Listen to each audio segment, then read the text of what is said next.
నేను ఈ page start చేశాక ఎంతోమంది రిలేషన్షిప్ ఒక థర్డ్ పర్సన్ వల్లే కొలాప్స్ అయ్యి, నాకు అది ఎంతోమంది చెప్పారు. అండ్ అబ్బాయిలు అమ్మాయిలు ఇద్దరు కూడా సేమ్ ఇది.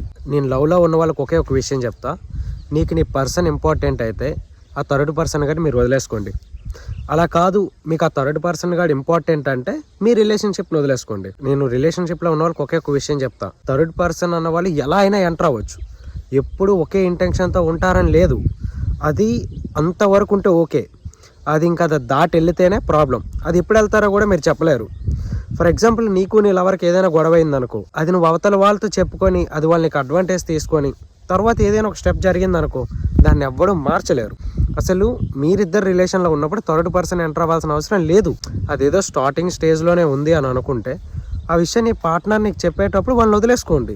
లేదు నువ్వు వాళ్ళని వదిలేసుకోలేను అని నువ్వు అనుకుంటే నీ పార్ట్నర్ని వదిలేదండి. ఇది నేను ఎంతో మందిని బేస్ చేసే చెప్తున్నాను. కాబట్టి మీకు ఈ రెండిట్లో ఏది ఇంపార్టెంటో, నీ పార్ట్నరా థర్డ్ పర్సనా, దాన్ని బట్టి మీరు ఒక డెసిషన్ తీసుకోండి. అది మీ పార్ట్నర్కి కూడా చెప్పండి, వాళ్ళకి ఒక క్లారిటీ ఉంటుంది. ఈ థర్డ్ పర్సన్ గాలి మీద మీ ఒపీనియన్ ఏంటో కామెంట్ చేయండి.